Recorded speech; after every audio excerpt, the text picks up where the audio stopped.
오늘 함께 보실 말씀은 사도행전 28장 1절에서 15절까지 말씀인데요. 1절에서 10절까지만 읽도록 하겠습니다. 우리가 구조된 후에 앉을 그 섬은 멜리데라 하더라. 비가 오고 날이 참에 원주민들이 우리에게 특별한 동정을 하여 불을 피워 우리를 다 영접하더라. 바울이 나무 한 묶음을 거두어 불에 넣으니 뜨거움으로 말미암아 독사가 나와 그 손을 물고 있는지라. 원주민들이 이 짐승이 그 손에 매달려 있음을 보고 서로 말하되 진실로 이 사람은 살인한 자로다. 바다에서는 구조를 받았으나 공의가 그를 살지 못하게 함이로다 하더니 바울이 그 짐승을 불에 떨어 버림에 조금도 상함이 없더라.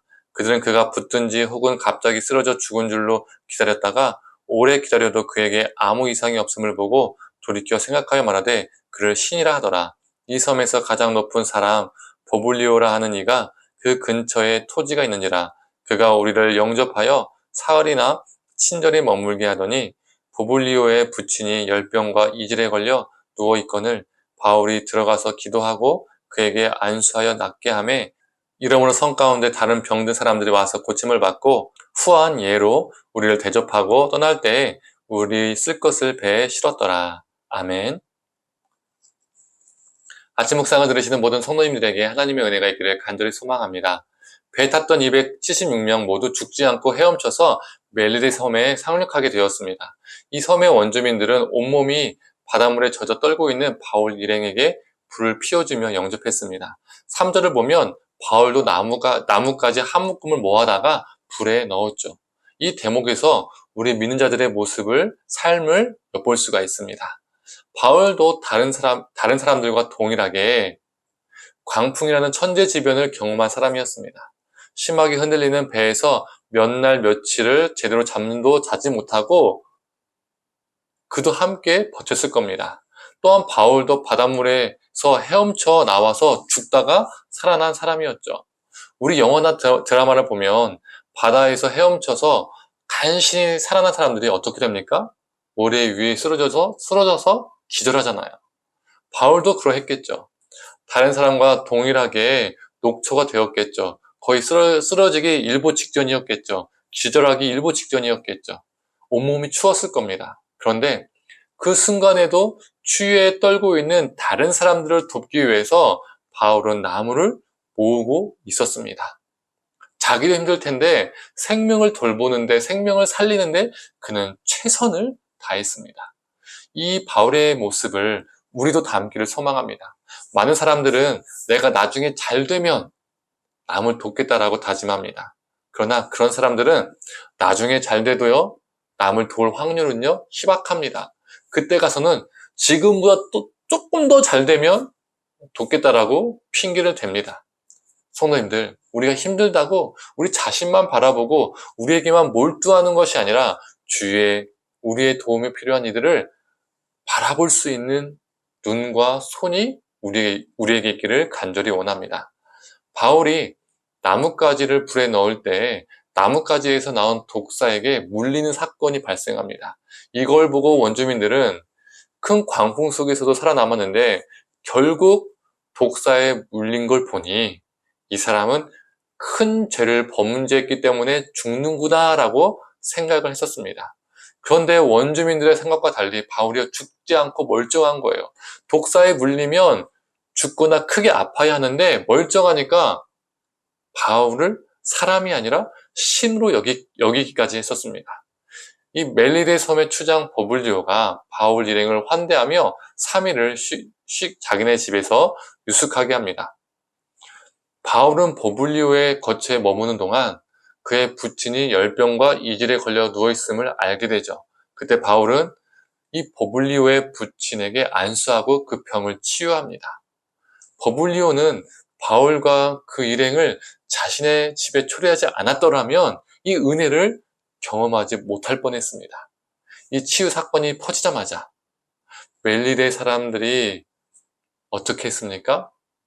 수많은 멜리데의 또 다른 이 병든 사람들이요, 바울을 찾아왔고 또 바울은 그들을 고쳤습니다. 그런데 성도님들, 바울은 지금 어떤 상황입니까? 어떤 신분입니까? 이 섬의 원주민 입장에서는요, 이방인이었습니다. 또한 법적으로는요, 죄수의 신분이었고요, 제 앞에서는요, 조난자였습니다. 그가 처한 처지, 신분은요, 세상적으로 좋은 게 하나도 없습니다. 오히려 볼품없고요, 부족하고요, 연약한 상황과 처지에 놓여 있었습니다. 그러나 그는 자신의 신분이 어떠하든, 자신의 처지가 어떠하든, 자신이 있는 그 자리에서 생명을 돌보고 치유하는 데 최선을 다했습니다. 바울로 인하여 멜리데 섬의 많은 사람들이 치유와 회복을 경험하게 된 것이죠. 바울의 지금까지 행적을 보면 자신이 신으로 추대받고 사람들에게 대접받는 것을 즐기는 사람이 아니었음을 우리는 알고 있습니다. 오늘 본문에 나와 있지 않지만 바울은 사람들이 자신을 신으로 여겼을 때에 참된 신, 예수 그리스도를 분명히 증거했을 겁니다. 우리가 바울의 그 삶의 행적을 보면요, 바울은 어떤 사람입니까? 남들이 자신을 신으로 여겼을 때 그것을 즐기고요, 남들이 대접해줄 때 그것을 막 즐기면서 높은 자리, 가장 좋은 자리에 앉았던 사람입니까? 아닙니다. 바울은 그 모든 것을요, 거부했죠. 오늘 본문에 나와 있지 않지만 바울은 사람들이, 이 원주민들이 자신을 신으로 여겼을 때 그것을 거부했을 것입니다. 대신에 참된 신 예수 그리스도를 증거했을 것입니다. 또한 단순히 육체적 생명만 치유한 것이 아니라 그들에게 예수 그리스도의 생명도 전했을 것입니다. 바울을 통해 이 멜리데 섬의 많은 원주민들이 예수님을 경험하게 되었을 겁니다. 성도님들, 바울은 자신 또한 힘든 상황 속에서도 함께 배를 탔던 사람들을 돌보았고 또 멜리데 섬의 아픈 원주민들을 돌보았습니다.